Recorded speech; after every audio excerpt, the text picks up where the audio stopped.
हम आप सभी आसमान में उड़कर एक शहर से दूसरे शहर तक जाते हैं, खासकर टाइम बचाने और यात्रा का आनंद लेने के लिए। लेकिन हम कम लोग ही जानते हैं कि ये आसमान जिस पर हम सफ़र करते हैं ये बहुत ही रहस्यों से भरा है। हमें लगता है कि हवाई सफ़र पर हम सबसे सुरक्षित हैं, लेकिन ऐसा नहीं है। आइए हम आपको बताते हैं एक ऐसी फ्लाइट का किस्सा जो पूरे एक दो नहीं 92 कंकालों को लेकर सफ़र करती रही। हम बता रहे हैं कि सा फ्लाइट 513 का सेटिंगो की फ्लाइट 513 ने 4 सितंबर 1954 में जर्मनी से उड़ान भरी। इस फ्लाइट ने अटलांटिक महासागर पार किया, लेकिन इस दौरान वो कहीं खो गई। बहुत कोशिश करने के बाद भी फ्लाइट का पता नहीं चल सका। कई सारी जांच एजेंसियों ने इनका पता लगाने की कोशिश की, लेकिन फ्लाइट का पता नहीं चल सका। आखिरकार ये मान लिया गया कि फ्लाइट कहीं क्रैश हो चुकी है। उसमें बैठे सभी यात्री मौत का शिकार हो चुके हैं। सालों बीते, लेकिन अचानक एक दिन को ऐसा हुआ कि सभी के होश उड़ गए।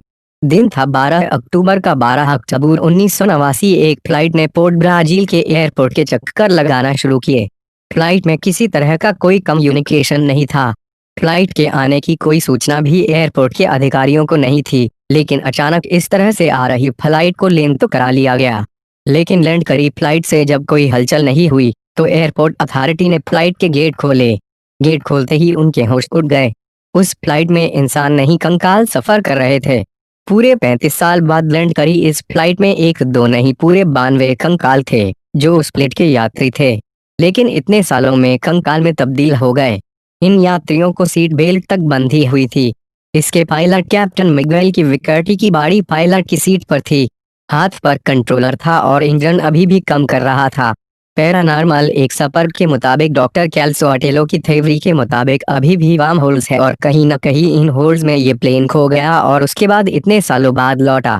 सरकार ने इसे छुपाने की बहुत कोशिश की, लेकिन आखिरकार ये अखबारों की सुर्खियां बना और लोगों को पता चला। दोस्तों, आपको वीडियो अच्छा लगा तो एक लाइक कीजिए।